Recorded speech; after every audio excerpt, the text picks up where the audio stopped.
Welcome to Live Daf, your online Daf Yomi Shir.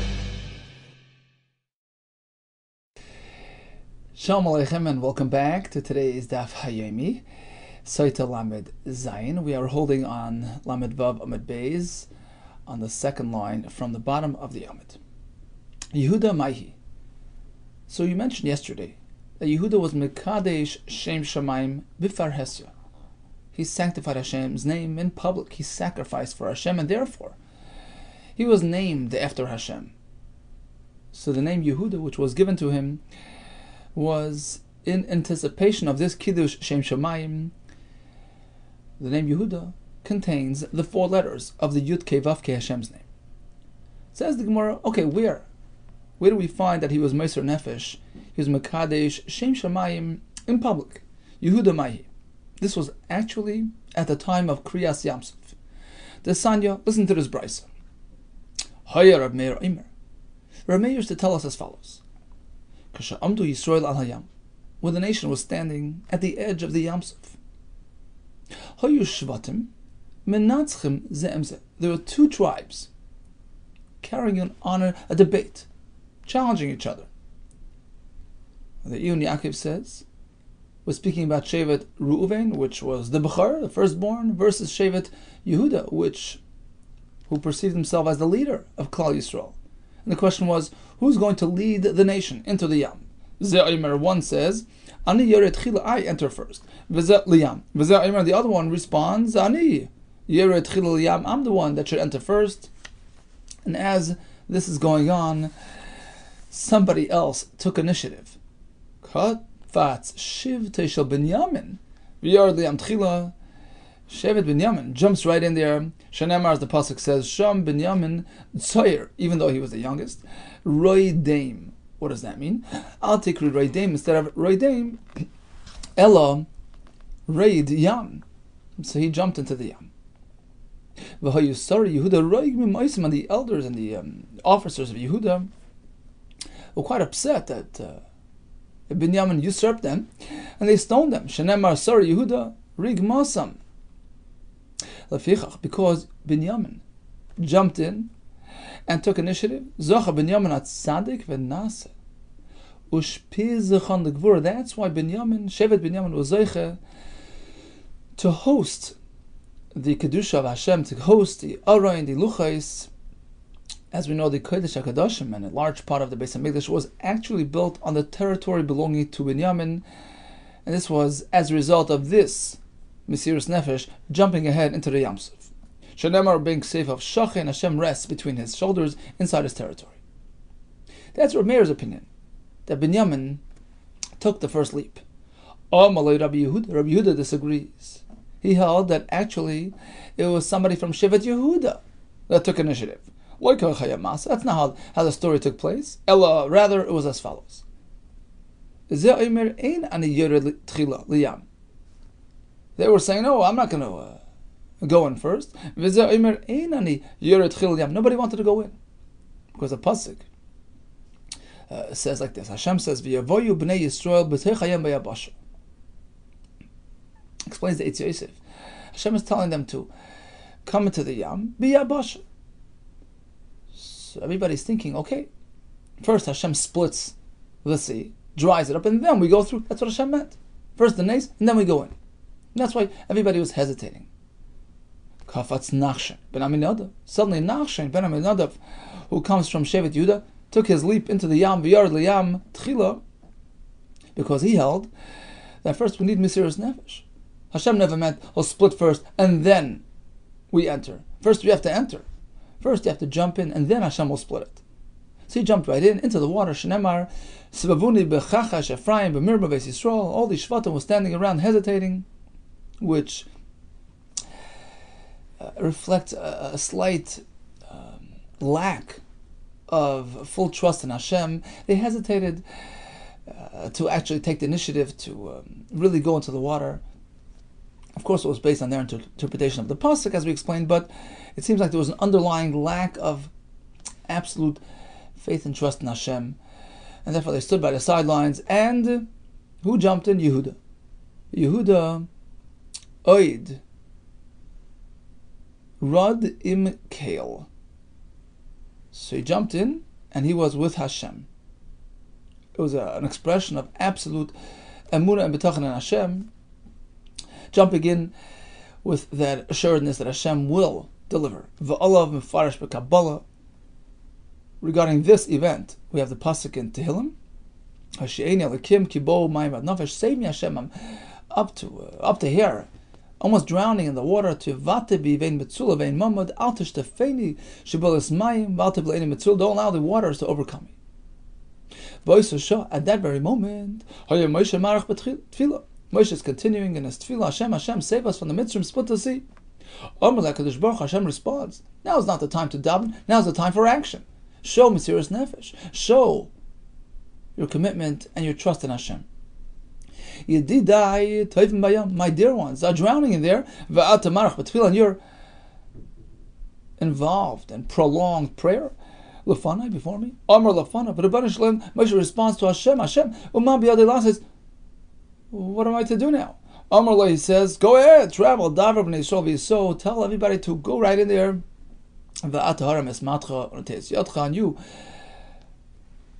wave your stick, and ultimately the water will split. So because of Yehuda's absolute sacrifice and commitment to Hashem, and jumping into the water, relying on Hashem's promise to split the water, Lefichach Zocha Yehuda Lasos Memshala B'Yisrael. Because of this, Yehuda was zeichet to become the ruler, the leaders. Shenamar Hais Yehuda Lekadshashay Yisrael Shaloisav. Because of what happened here, Yehuda was Niskadesh, was elevated to be a Moishel, all the Nasim, all the Malachim, right? Ma Tam Hais Yehuda Lekadshashay. Why indeed was Yehuda Niskadesh v'Yisrael mamshaloisav, to be the Moshel on Yisrael? The answer is next part of the pasuk. Mishum de v'hayam rav hayana, is because when the Yam saw the gevura of Mesiras Nefesh of Yehuda, the water just disappeared and split. So this was the Kiddush Shem Shemaim Farhestia expressed by Shevet Yehuda. Because of that, they were named after Hashem. Yehuda has the Yud Kei Vav Kei. Okay, now we'll take a step back to the brachos v'klolos, which took place by Har Grizim and Har Evel. We seem to have a conflict within the Psukim. Tanya. Rabbi Elazar ben Yaakov Omer. Where was Shevet Levi situated? On the mountains, together with the other Shevatim, 6 on each mountain, or in between the mountains, together with the Aron and the Kohanim? Iyav Shalom Levi Lamata. We can't suggest on bottom, between the mountains, as it actually says in Sefer Yeshua, that they were standing on bottom between the mountains. You can't say that. Why? Shekvar Nemar Lamala. Because look in Sefer Devarim, where Moshe Rabbeinu says, Elo Yamdu Levar Chasam, who's going to stand on the mountain? Shimon, Levi, Yehuda. Levi was on top. But we can't say they stood on top. Why? Shekvar Nemar Lamata. Because we have the other pasuk in Yeshua, Perek Ches. Levi on bottom. Okay, so how do we work this out? Some and some. Ziknikun of Levi Elamat, the elders of the Kehan and Levim, on bottom with the Aron. Vashar Lamal, and the rest on the mountain. Rabbi Yashi Omer, the division was done a bit differently. Those that were of age to serve, to carry the Aron, between 30 and 50 years old, Lamat, those Levim stood on bottom with the Aron. Vashar Lamal, and the rest on the mountain. But in terms of the rest of Klal Yisrael, according to this approach, 6 Shvatim on each mountain, on the mountains. Rabbi Omer, no, whether the Yisraelim or the Kohanim, Olavim, everybody's on bottom between the mountains. Nobody actually climbed up the mountain.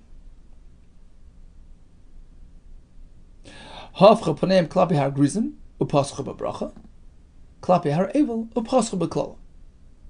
So although the pasuk in Dvarim does speak about a division, 6 Shvatim on this mountain, 6 Shvatim on the other. So perhaps Rebbe learns that they stood near the mountains. 6 over here, 6 over here.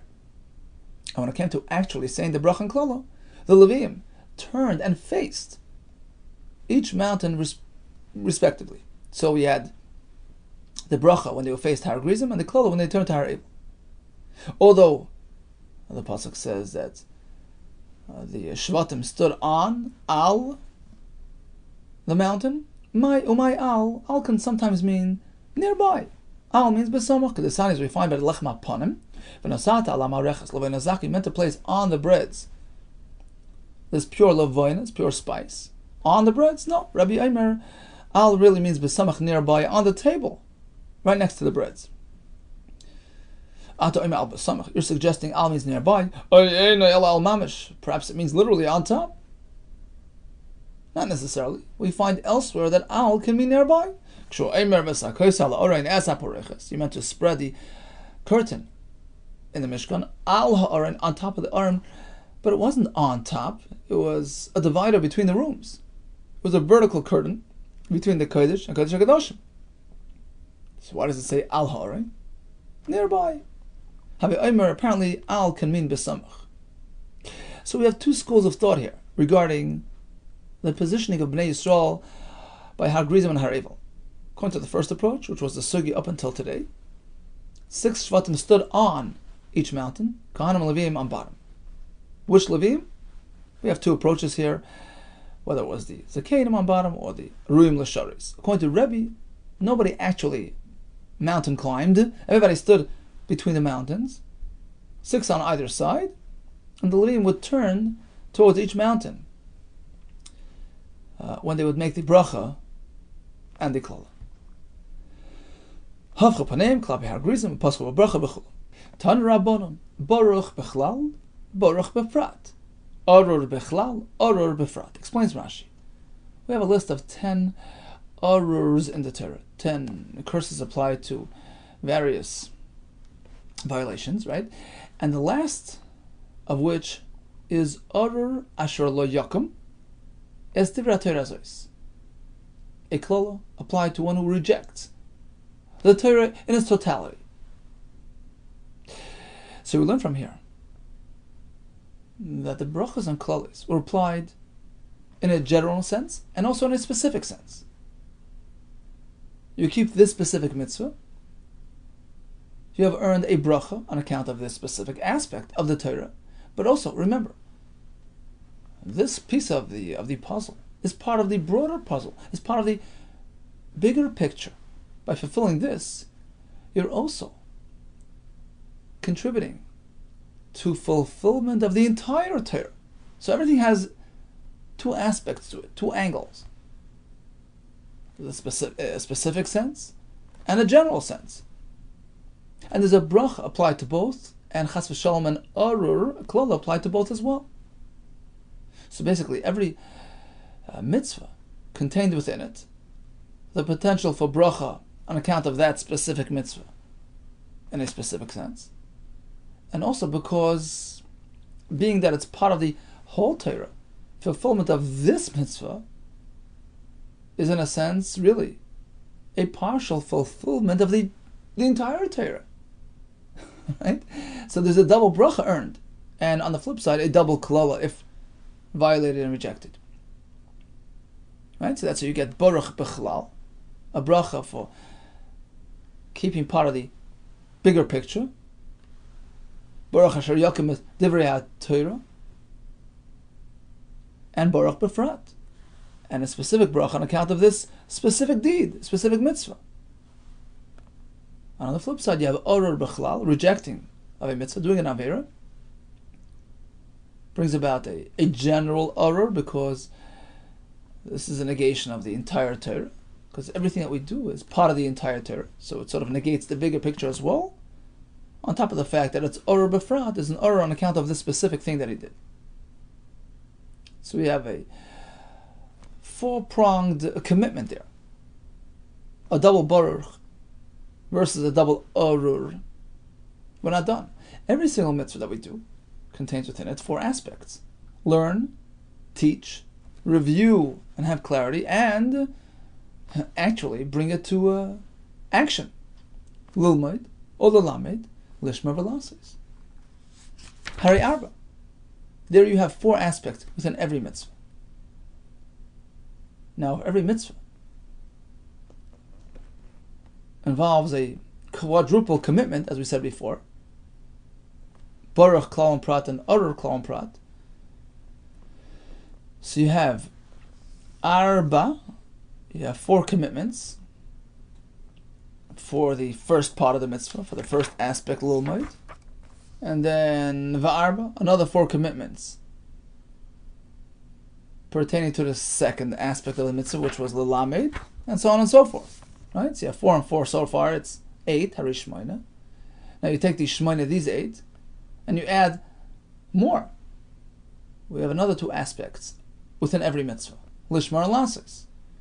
On each aspect involved a quadruple commitment, right? The 2 baruchs and 2 urus. So you have 2 more aspects, lishmar and lasis. Each one is a quadruple commitment. So you add that 8 to the previous 8, shmoina v'shmoina. Hare gets you 16. Hare sheshesrei. So basically, within every mitzvah is contained a 16-fold commitment to really do it right. And this occurred, this commitment, this bond, this promise, this undertaking took place by Har Grizim and Har Evel, under Yeshua's watch. But this wasn't the first time that Klal Yisrael committed themselves in this fashion. It was actually the 3rd time. V'chein b'Sinai, the same thing took place by Har Sinai by Matan Torah. V'chein b'Aris Moav, in a place called Aris Moav, where Moshe Rabbeinu committed Klal Yisrael in the same fashion. Shenemar, because when the pasuk describes the future event of Har Grizim and Har Evel, Moshe Rabbeinu continues and says, "Elo divrei habris asher tziva Hashem es Moshe." Right, the pasuk continues and ties it into the fact that Moshe Rabbeinu also did the same right there in Arvos Moav, and the pasuk continues. This is aside milvad habris asher koras itam b'cherev, on top of the bris, the commitment, the bond, the responsibility that Klal Yisrael undertook in Chayrev. Chayrev is Har Sinai. So apparently this is an event which occurred once, twice, and 3 times. Now, each time involves a 16-fold commitment, right?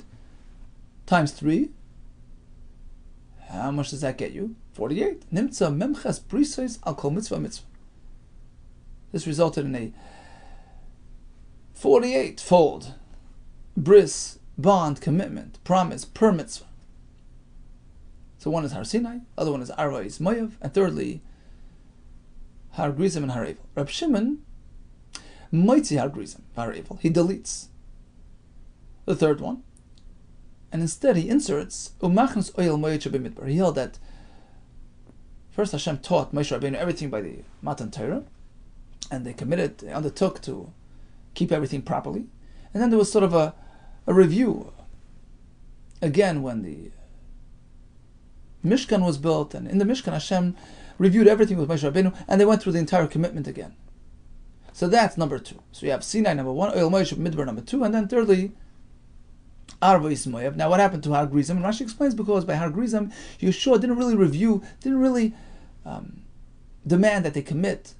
He didn't reference the entire Torah. It was only specific things, 11 things that were discussed, or 10, plus the Divrei Torah, the expression there.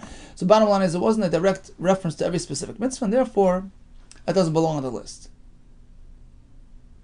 But all agree, it was a 3-fold commitment, once, again, and again, for a total of 48 brisos on every single mitzvah. This machlekes Tanoim that we've just learned corresponds with another machlekes, the Sanya. Rabbi Shmuel Eimer, Klolos nemru b'Sinai. By Matan Torah, by Har Sinai, Hashem merely gave Moshe Rabbeinu a general description of the mitzvahs. Bring korbanos, but he didn't really specify the details step by step. Uprates, the details were given by El Moed when the Mishkan was put up. Then Hashem told him, explained to him everything in great detail. So according to Rabbi Shmuel, Har Sinai and Oyel Moed was really one and the same process. It wasn't really a repetition, because Har Sinai was sort of incomplete. It was just Torah in a general sense, which was then detailed in Oyel Moed. Rabbi Kiva, no, it was a full repetition. Klolos upratos nemru b'Sinai. During Har Sinai, Hashem told him everything, down to the last detail. V'nishnu b'Oyel Moed. in the Mishkan, Hashem reviewed everything. Finished Talshu by Arvas Moyev. By Arvas Moyev, Hashem repeated everything again. Moshe repeated it all to Klal Yisrael again. So Rabbi Akiva's approach that Sinai was a full package and Oil Moed was a full package corresponds with Rabbi Shimon, who likewise presented Har Sinai is a totally independent experience from the Oil Moed experience, because he held that each one was a standalone, independent presentation of the Torah with all its commitments and obligations. And the more continues. There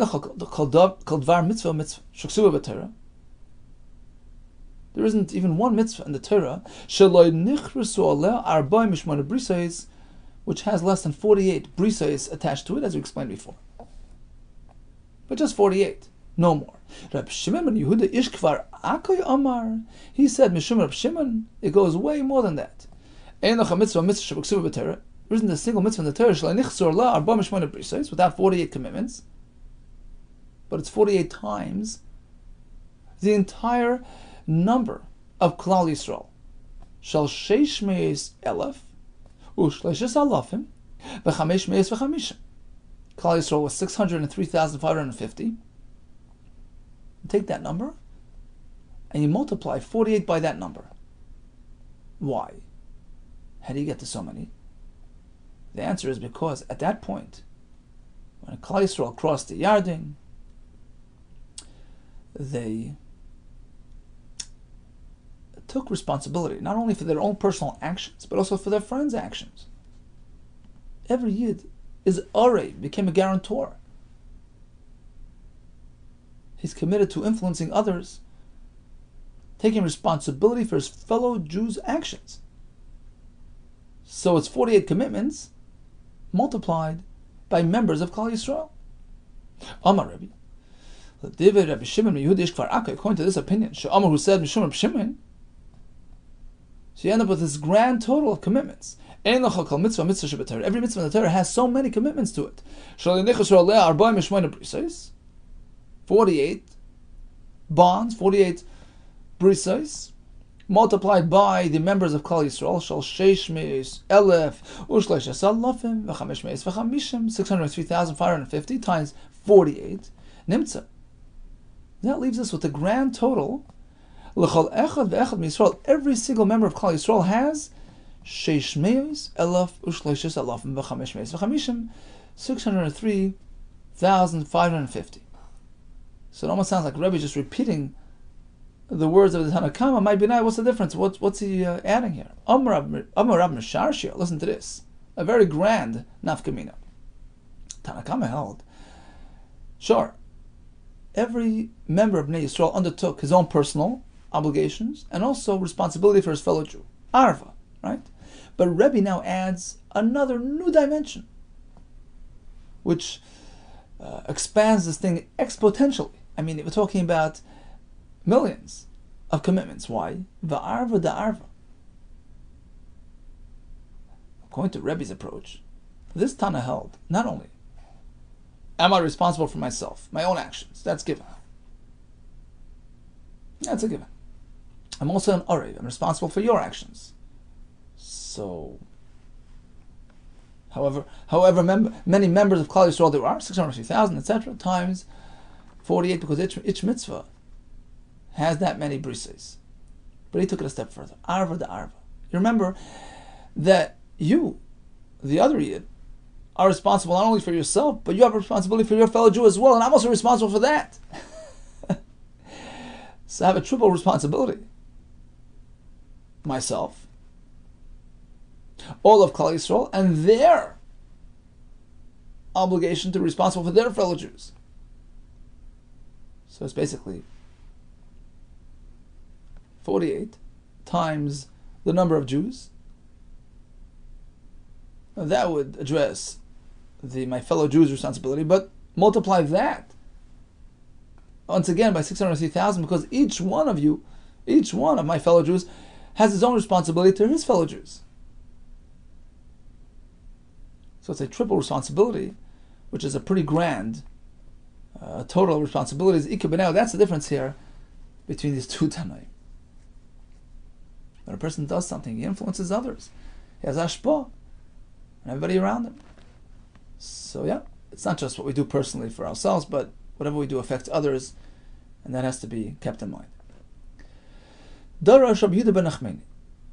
So this person was Meturgamani, was the announcer. The Rabbi Shimon ben Lakish. Shimon ben Lakish had an announcer. He had no mic, so he would speak, and this Yid would yell it out to the crowd, and he was apparently a Talmud Chacham in his own right. So what did he tell us? Kol parsha kula. You see, if you take a look at the list of the errors in the Torah, 11 in total, you have a person who does Avodah Zarah, a person who makes puts a stumbling block before a blind person, all that. But he had a chiddush. Kol parsha kula lo nemra el b'nai v'nei office. Really, all 11 errors address one avera, one who engages in inappropriate behavior with an eshes ish. Why? Because look, what's the first error? Error ha'ish asher yasa pesel masecha. Curse is the man who is engaged in avodah zarah. Why do we suffice with an error? Is that it? He gets skila, gets put to death. Error sagile? Is that all he gets? Apparently, said Rabbi Yehuda, it's not literal. It's not going on avodah zarah. Ella, it's going on a person who engages in improper conduct, lives as married with a married woman. Zehabah la'erva. And what happened? They have a child. Voilid ben. And the ben is a mamzer. Is rejected from the community. In desperation, he goes elsewhere. He looks for other company. He joins a non-Jewish community. Who brought that about? Who caused it? Who's the Geirim? His parents, who violated the Isser Veshesish. Arurin Aviv Imeshal Zeh. Cursed are his parents. Shekach Gor Maloi, who brought that about. Who brought about a son who's involved in Pesel Masecha. And Rashi goes through the whole list of the other ones, how they all pertain to an Eshes Ish. We have Oro Shechev and Behema, we're speaking about Eshes Ish right now, who's in her conduct, behaving like a Behema, etc., etc. Tan Rabban. You see, in the beginning of Dvarim Perak Yur Aleph, we have Vayakiviyacha, V'nasatas HaBrocha Al Har Gerizim, V'asaklal Al Har Eival. The question is, why does the pasuk have to speak about it at that point, when we have a very detailed description later on in Perak Chav Zayin, telling us exactly how it works, 6 Shvatim here, 6 Shvatim here, a detailed list of everything that goes on there. So why do we need that earlier description, V'nasatas HaBrocha Al Har Gerizim, V'asaklal Al Har Eival? Says the Gemara, there's a lesson imparted in that pasuk. Tan Rabbanan v'nasatas habracha al grizim v'saklal har evil. What's the point of this pasuk? Im lo lamed, is it to teach us the basic concept? Shtei bracha al har grizim, klal al har evil, that bracha should be applied on har grizim and klal on the har evil. Hari Kvarnem, we have the later pasuk which describes it in greater detail. Elo yamdu levarach sa'am al har grizim. So these will stand by har grizim. Ve'uksiv, we have elo yamdu al haklal har evil. So why does the pasuk have to give that general description about putting the bracha al har grizim and har evil when we have the later psukim? These will stand the har grizim, be'elu yamdu al har evil, al kol har evil. Ella, rather, the point of that earlier pasuk is as follows: lahagdim bracha leklal, to teach us that when the Levium will declare the brachas and klalis, what goes first? Bracha comes before klal. You start with positive. And that's why we need that extra pasuk. V'nasata es ha-bracha al ha-grizim es ha-klal al har-evil, to tell you this is the order.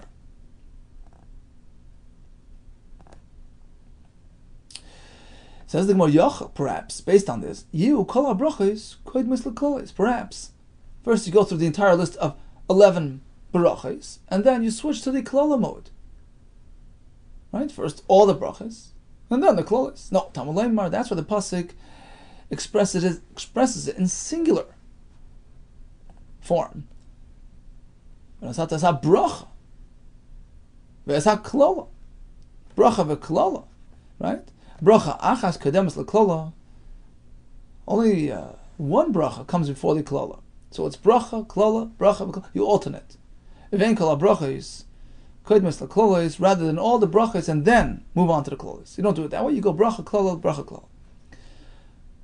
Another point of this pasuk is to connect the bracha and the klola. Lahakish bracha leklola, to tell you lo yemelach ma klola b'levim, just as the klola was expressed by the levim, which we see later on in Perek Chav Zayin. Af bracha b'levim, likewise the brachos were expressed by the levim. Another connection, uma klola b'kol ram, just as the klola was done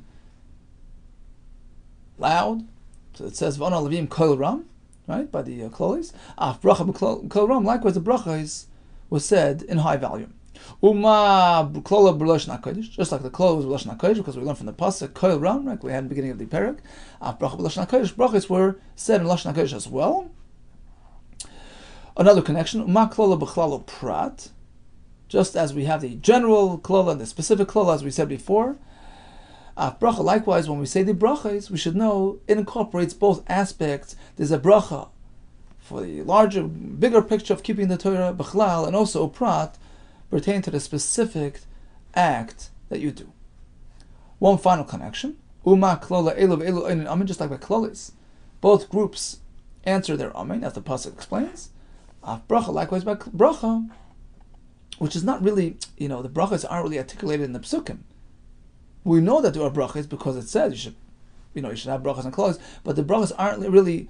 We don't find the wording of the brachas in the psukim. The pasuk speaks about the order. They say order and they answer amen. So we don't exactly know what goes on by the bracha, and that's why we need this other pasuk. That brachas would match the klolis, just like by the klolis, everybody responds with an amen. Af bracha, likewise by the bracha, elu ve'elu oinen v'aimrim amen. So just like by the klola, both are oinen v'aimrim amen. Same thing by the bracha, elu ve'elu oinen v'aimrim amen. Okay, so what did we learn today? We had first about the Kriyas Yamsuf. We had a machlekes as to who went in first. Either Shevet Binyamin jumped in first, or Nachshon ben Aminadav jumped in first from Shevet Yehuda, who was Zeicha on account of that to be the Moshel throughout the generations. Where did Yisrael stand during the Brachas HaKlolis? According to one approach, there were 6 Shvatim on either mountain, Kehanim and Levim on the bottom. According to Rebbe, everybody on the bottom, some near this mountain and some near the other mountain. We have an astronomical amount of commitments, brachas and klolis applied to one who keeps the Torah. It's well worth it. We have our own personal accomplishments. We have the way we affect others and bring to their accomplishments. We have the new approach by Miturgimoni the Rish Lakish, that the entire parsha of Urur was concerning a very specific pitfall, Isser Veshes Ish. Now we have the parallel between the brachas and the klolis. Hatzlacha Rabba, all the best to you and Besurais Toives.